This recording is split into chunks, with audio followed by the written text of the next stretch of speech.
Hello, my name is Lauren Layfield, and this is Your Next Podcast, the podcast which creates a brilliant list of shows for you to try, adding a new one every single week. The show that I have for you for this week, oh my god, it is a goodie. Okay, it's from the team at Tortoise. May I present Who Trolled Amber, a 6-part podcast investigating social media manipulation during the trial of Johnny Depp and Amber Heard. Who Trolled Amber investigates whether Amber Heard was targeted by an organised trolling campaign, and if so, who might have been responsible for it. And what's more, it's hosted by the one and only Alexi Mostrous of Sweet Bobby and Hoaxed fame. So I say, just get yourself stuck in. There was a moment where I got up one day and I got on social media, I got on Twitter, and I just noticed that my feed was just absolutely overrun with content.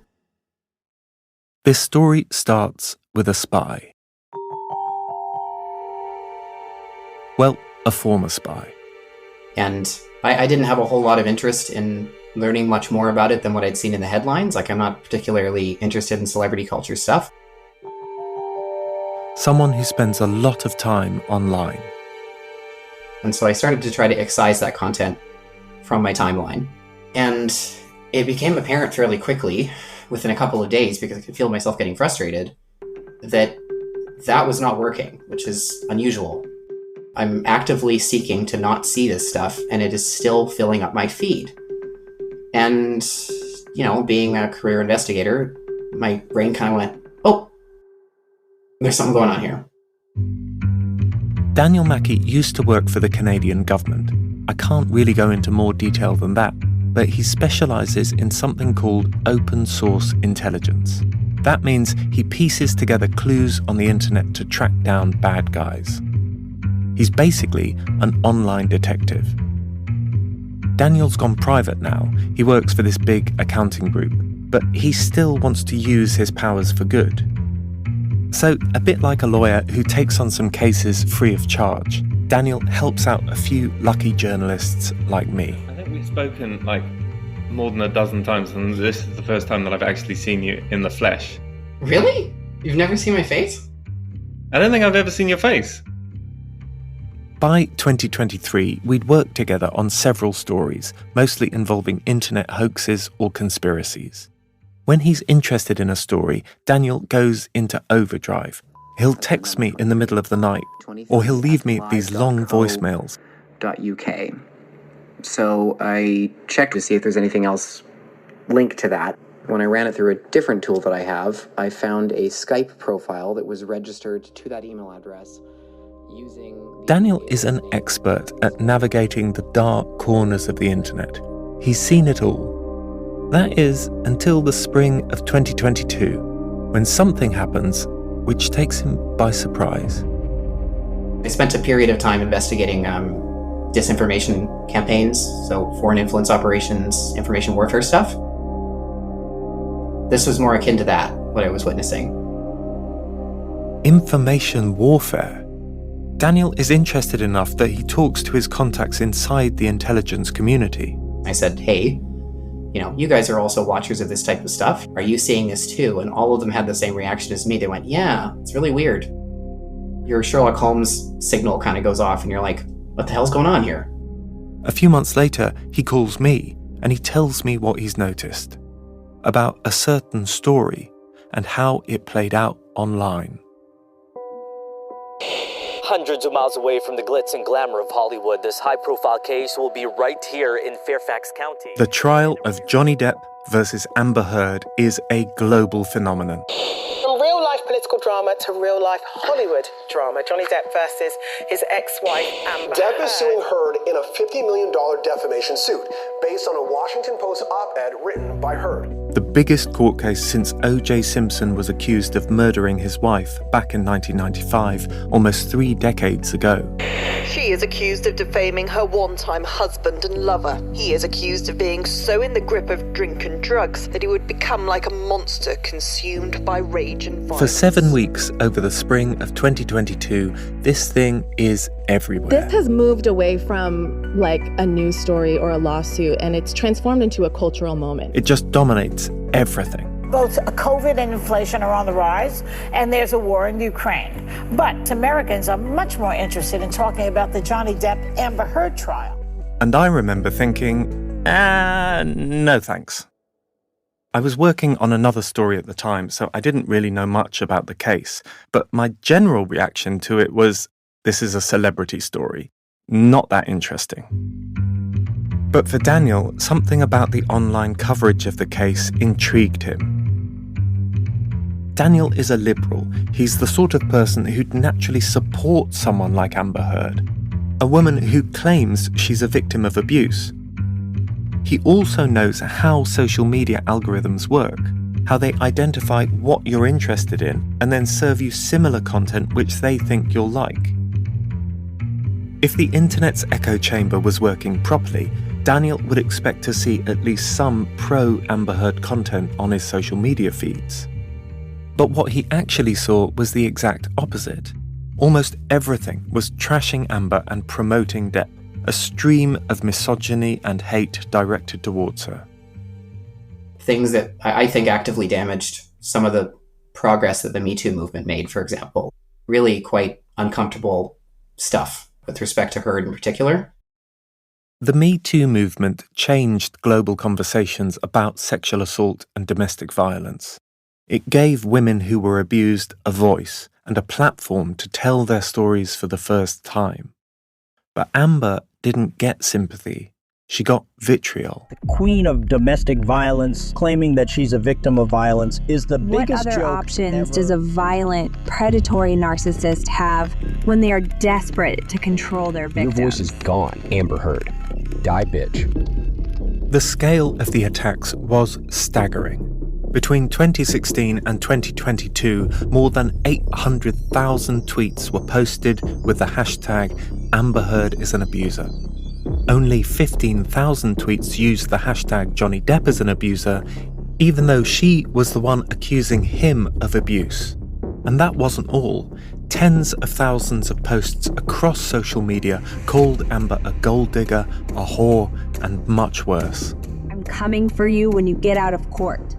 A lot of that hate came from real people. Johnny Depp has some really devoted fans, and they do not like Amber Heard. Who wants to join me in my expedition to brutally murder Amber Heard? But Daniel also noticed that many of the online attacks came from accounts that seemed less than human. Accounts with odd names, which seemed to be acting in a coordinated way, as if someone was controlling their movements, like the conductor of a giant orchestra. We don't want pirates without Johnny Amber Heard Depp. is an abuser, you big fat white nasty smelling fat bitch. Just to play devil's advocate, what kind of chance do you think that everything actually was organic in this case, or at least I would say there's a 0.1% chance that was all organic. 0.1% chance that was all organic. There's absolutely, can I swear? There is no fucking way that was all organic. There's no fucking way. I would bet you $1 million. I would bet you $1 million.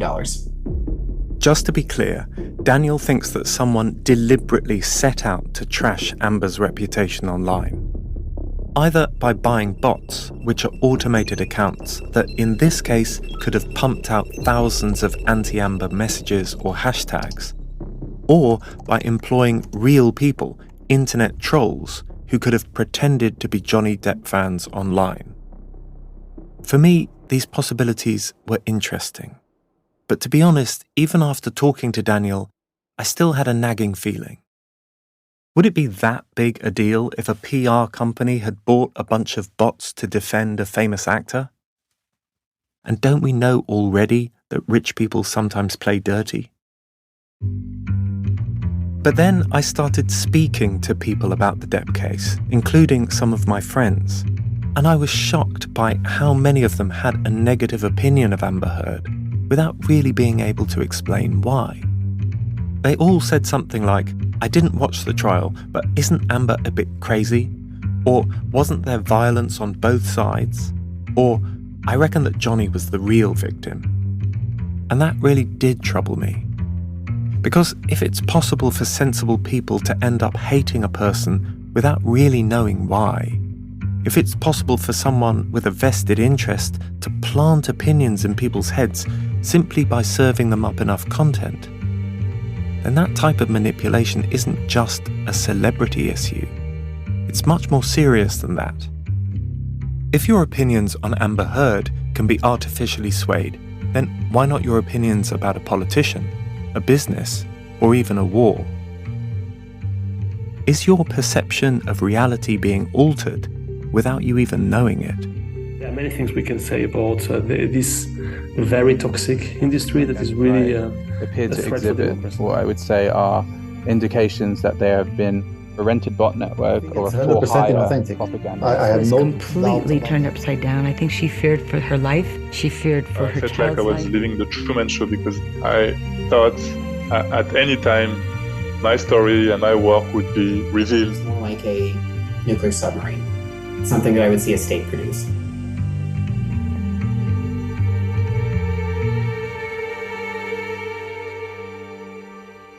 I'm Alexi Mostrous, and from Tortoise, this is Who Trolled Amber? Episode 1, Missing Evidence.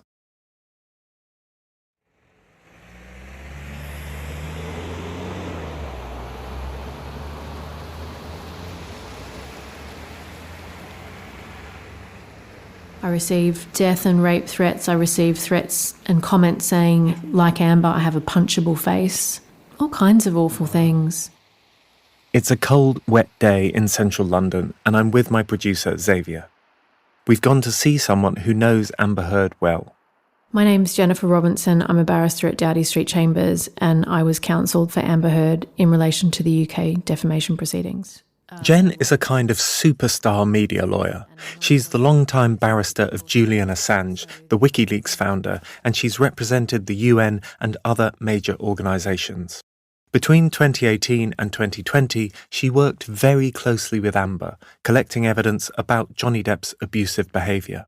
But Jen didn't represent Amber in the US trial, the huge media event that took place in Virginia in 2022. She represented her in London in an earlier trial 2 years before.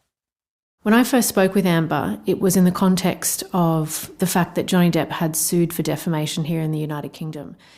If you're not familiar with the case, don't worry. The background is simple. When Amber Heard and Johnny Depp get married in 2015, they seem like the ultimate Hollywood power couple. Despite well-known drug and alcohol issues, Depp is still one of Hollywood's most famous names, the star of Donnie Brasco, Edward Scissorhands, and the Pirates of the Caribbean. There are many pirates in rock and roll, you know. Amber is pretty hot property too. She's about to star in Aquaman, a huge blockbuster that will take more than $1 billion at the box office. She's a superhero in her own right. She's super strong. But their marriage is a disaster. Away from the cameras, it disintegrates almost immediately. The couple divorced just 15 months after the wedding. At the time of their divorce, Amber is granted a restraining order against Depp. She alleges that Depp has been violent against her, but the pair seem to want to move on. They settle their divorce and they release a joint statement saying, "Our relationship was intensely passionate and at times volatile, but always bound by love." Fast forward to April 2018, and The Sun, a British tabloid newspaper, publishes an article about the new Fantastic Beasts movie, which is going to star Johnny Depp. The piece criticises J.K. Rowling, the Harry Potter author and Fantastic Beasts creator, for casting Depp in the movie. The paper says that there's overwhelming evidence that Depp has been violent towards Amber. It explicitly calls him a wife-beater. Depp sues the newspaper almost immediately, and he brings the case in London, where The Sun is published and where libel rules are notoriously weighed in favour of claimants like him. Under English law, it's up to The Sun to prove, on the balance of probability, that Depp has been violent. It's a big ask. And Amber? Amber's not a defendant in the British case. It's Depp versus The Sun, not Depp versus Heard. She doesn't have to give evidence, and she doesn't want to either.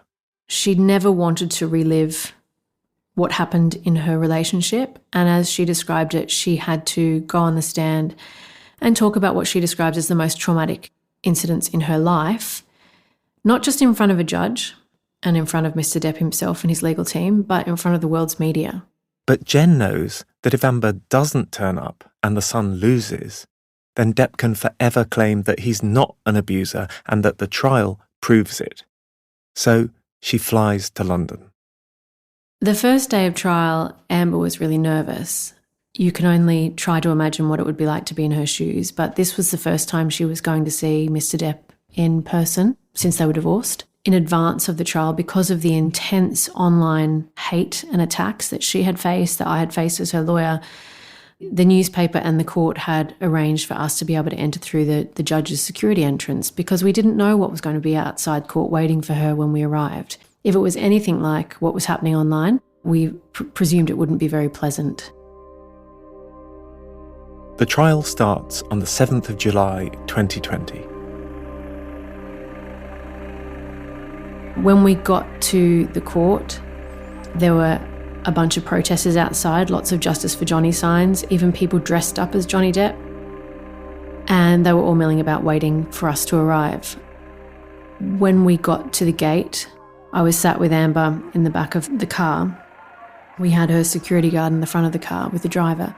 The car was encircled with paparazzi banging on the window. They do that to get the person to look up so they can get their shot. But also some of the protesters sort of circled the car and started shouting at us. Amber lies, you're an abuser, all kinds of insults about being a gold digger, being a whore. Despite representing some pretty famous people, Jen has never seen anything like this. For someone who's there to give evidence about domestic violence, to have these people shouting and screaming at you in a really aggressive way, I found it offensive.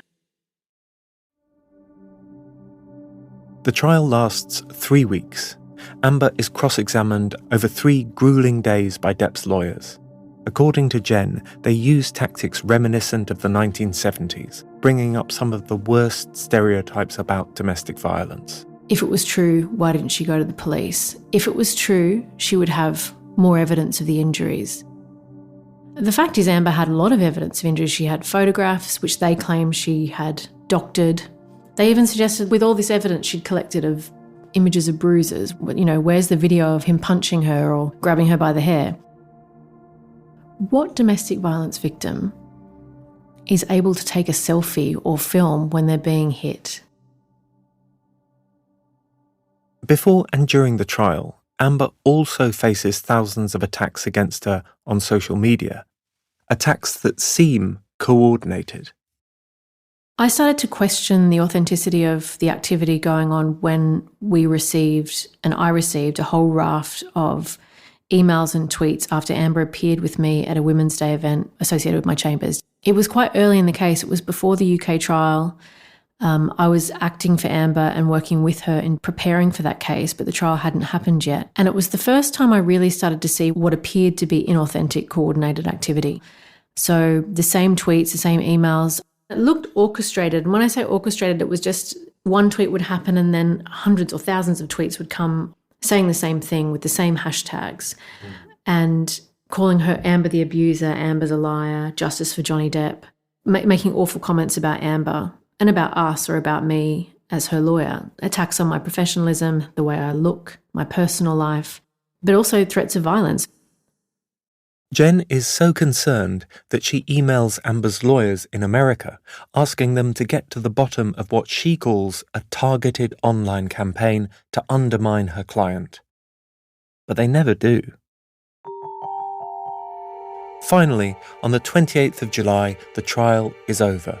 The judge retires to make his decision. 3 months later, Jen hears her computer ping. It's the judgment. Over 129 pages, Mr. Justice Nicol concludes that Depp has been violent against Amber on 12 separate occasions. He finds that Depp has headbutted her, kicked her on an aeroplane, pushed her against a wall, and grasped her by the throat.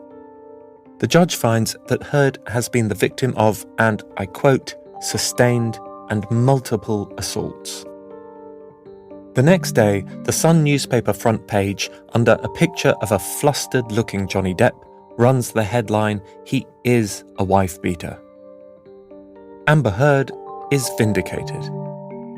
Honestly, I thought, great, no one can now question her. This judgment is a huge victory for her and for the Sun. The judge lays out in detail the evidence. Surely no one can continue to question her now. This is the end of it, and it's got to be the end of it. And I was so wrong.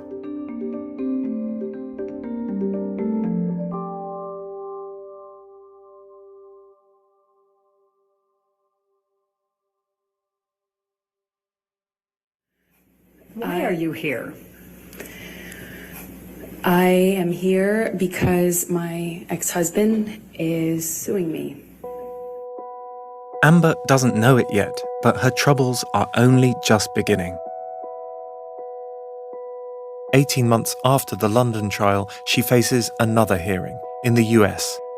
And this time, she's the defendant. Amber Turd and Johnny Depp. The defamation trial is set to commence. Amber, your time's up, love. Jen thinks her client will be okay. And I said to her at the time, by rights, you will win in the US because it is a more difficult standard of proof in the UK. That the Sun was able to win on a truth defence where they bore the burden of proof. In the US, you should have an easier time of it because the burden is on Johnny Depp to prove not only that what you said was not true, that he didn't hit you, but that you said it with malice. It's a much higher standard. Here's what happens. 8 months after The Sun publishes its article, Amber writes a piece for the Washington Post. In it, she describes herself as a public figure representing abuse and calls for tougher laws against domestic abusers. She doesn't name Depp, and she doesn't call herself a victim. But that doesn't matter. Depp sues her anyway, claiming that anyone who reads the piece will know that it refers to him. He says that Amber's libel has cost him $50 million, including a part in Pirates of the Caribbean 6. On the 11th of April 2022, the trial of Depp versus Heard finally begins. This is a case about the impact of Amber Heard's words on Johnny Depp. The US trial is looking broadly at the same questions as in London, but everything about it seems 10 times bigger.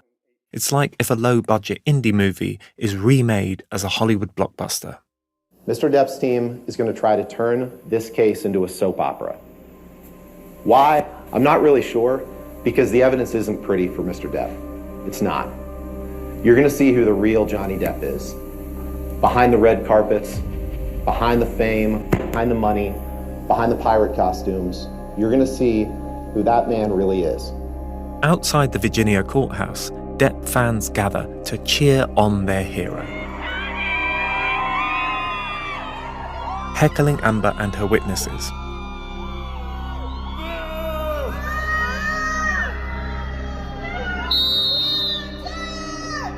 Inside court, it's even worse. Against Amber's wishes, the judge allows the trial to be televised. The cameras are in court, and you can watch every twist and turn live.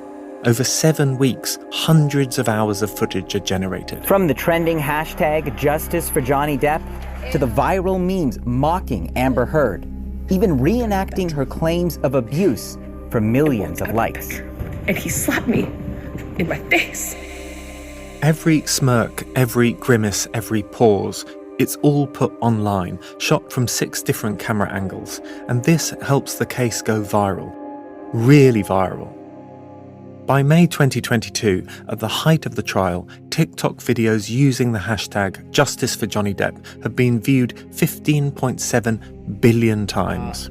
Today we're going to talk about something I don't think we've ever even spoken to each other about. The Johnny Depp, Amber Heard, defamation trial. Knee-jerk reaction, go. What do you think? Amber's crazy. We're going to find out whether or not Amber Heard shit in the bed next on the Joe Rogan Experience. Online celebrities with large profiles talk about the case, but they're not the ones who keep Amber's name trending day after day. It's the tens of thousands of smaller social media accounts who do that. Some have only been created during the trial, others are tweeting 24 hours a day. Lots post about Johnny Depp and Amber Heard and nothing else. Amber Heard is finished. No one was not. Amber Heard. The accounts share clips from the trial, cutting them together to make Amber look bad, or they write long threads with their theories on the case. Many of the posts are provably wrong. There are false claims that Amber Heard snorted cocaine on the stand, that she took bits of her testimony from a movie, The Talented Mr. Ripley. Some of the content looks automated, but it's hard to tell. The hate all mixes together. And if you use the internet like most of us do, scrolling through your socials quickly, you don't have time to double-check this stuff. The overall impression is that Amber Heard is definitely lying. 12 says AH's trigger words are victim and liar. They need to capitalize on that. Abusive, narcissistic years. Will always be a lying 1950s housewife abuse I wasn't afraid of him stabbing me there. Amber does not speak for me. Wait a minute. Amber Heard is a monster. Amber Heard deserves prison. Fuck you, Amber. In the UK, Jen and Amber didn't have to worry too much about what was happening online. The case there was decided by a judge who was probably not going to pay TikTok or Twitter much attention. But in the US, the case is being decided by a jury. The most important thing to know about the jury in the Depp Heard case is that they're not sequestered, meaning that they aren't put in isolation after leaving court for the day. Even though they're not technically supposed to check the internet, there's nothing to stop them either. It wasn't until the US trial happened and I observed what can only be described as an even more intense bout of online activity in a circumstance where you've got a jury that was not sequestered. That's where I think it does, and it can, and it did, have a very real impact. On the 1st of June 2022, the jury finds against Amber Heard and for Johnny Depp, awarding him $10 million in damages. It's a stunning reversal from the UK judgment, which found that Depp had been violent to Amber on no fewer than 12 occasions. Amber Heard is interviewed a few days after the trial. Vast majority of this trial was played out on social media. I think that this trial is an example of that gone haywire, gone amok, and the jury is not immune to that. And you could say, well, she would say that, wouldn't she? After all, it's easier to blame the internet. But what if it's true? What if a coordinated online campaign did ramp up the hate against Amber to the point where a jury simply couldn't avoid it? One of the things I find weird about the Depp case is that for all the money and attention thrown at it, no real effort has gone into trying to answer this question. There are rumours about bots, about trolls, about organised campaigns, but it's all conjecture. Lots of heat, but almost no light.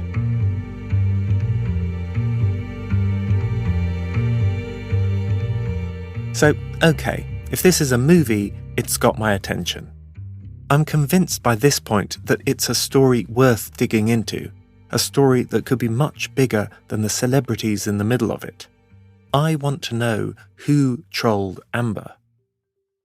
But that's jumping the gun.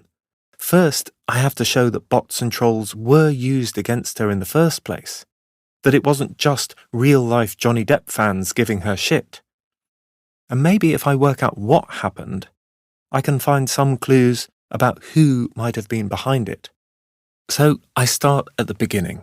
I look through thousands of pages of court documents filed in both the UK and the US. I'm looking for any mention of bots, and they're not difficult to find. There's a deposition given by Amber's agent. Just as I would go through, daily, just looking at comments or accounts that just had, no followers, no posts, nothing, or following just Amber and Johnny. They weren't consistent with what I know to be actual Instagram accounts. And this email sent by her publicist. Our company with 3,000 followers gets killed consistently on Instagram when we post about Amber. There has to be an algorithm that they follow. I've clicked on many of those making obscene comments, and they all seem to be bots. Jen had also told me about a counterclaim filed by Amber against Johnny. A counterclaim is a claim against someone who has already brought a legal action against you.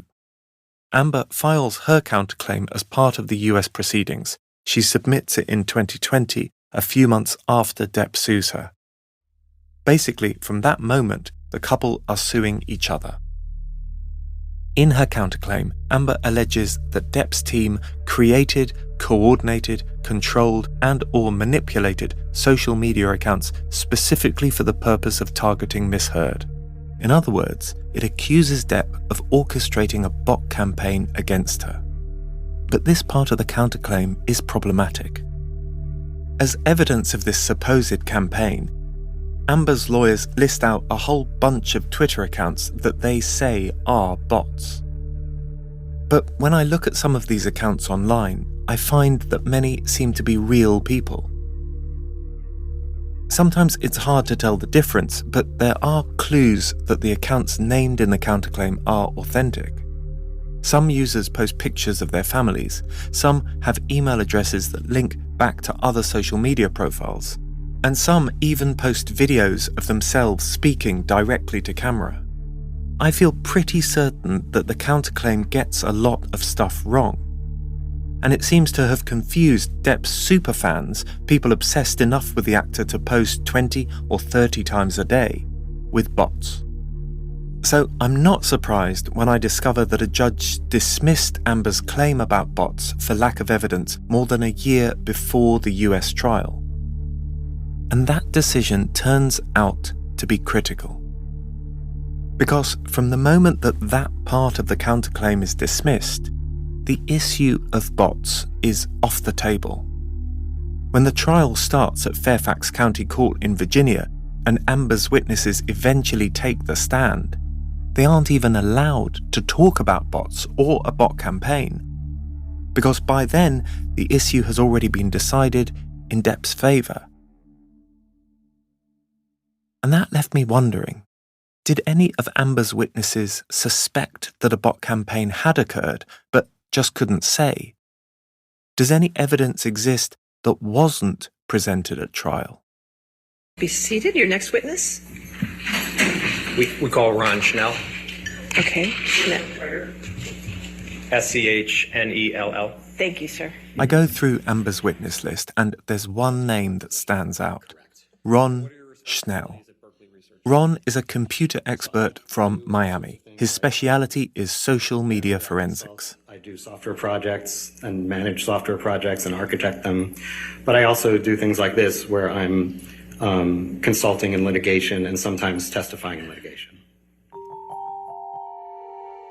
He tells the court that he's analysed huge numbers of tweets posted against Amber Heard, but he only testifies on a relatively narrow point about whether or not anti-Amber tweets went up whenever Depp's lawyer, a guy called Adam Waldman, accused her of faking her abuse claims.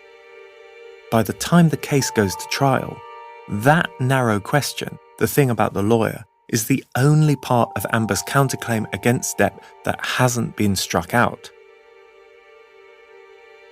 So I wonder, does Ron Schnell know more than he was letting on?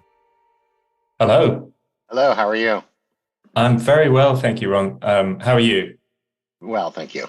In March last year, I give him a call. Although the judge did throw out the Computer Fraud and Abuse Act claim, I had already done a lot of work relating to it. So this whole question of were there bots, was there an orchestrated campaign, was something I did look into, just never got to see the light of the trial.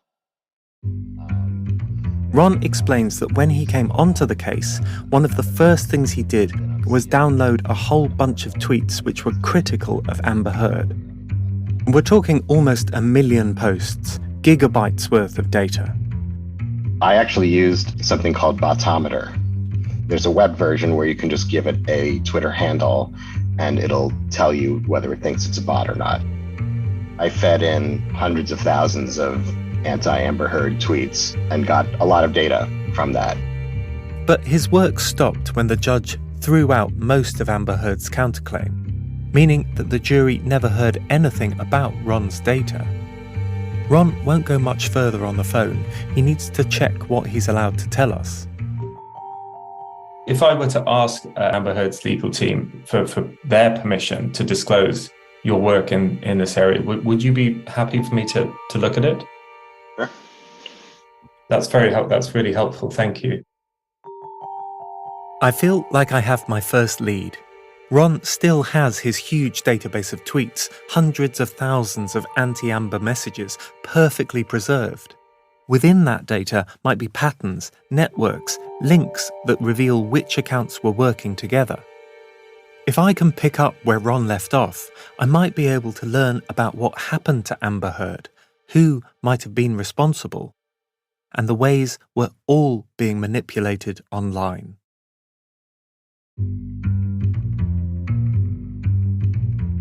Next time on Who Trolled Amber, we go to Miami to see Ron. It appears to be some sort of organized attack.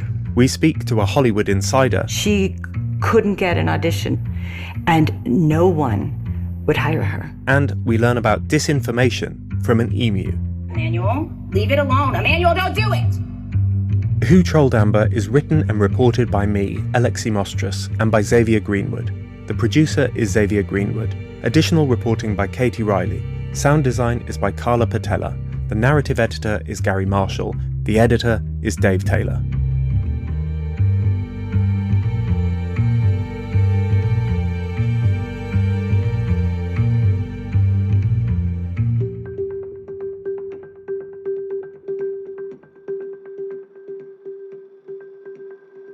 You can find Who Trolled Amber on Apple Podcasts, Amazon, Spotify, or wherever you usually find your podcasts. And if you love what Tortoise do, then you could sign up for Tortoise Plus and get all their new shows first. Once you've tapped follow for Who Trolled Amber, don't forget to tap follow for this show too, so you can find your next podcast. All my recommendations from the whole series will also be on Podcast Rex at www.podcastrex.com. That is www.podcastrex.com.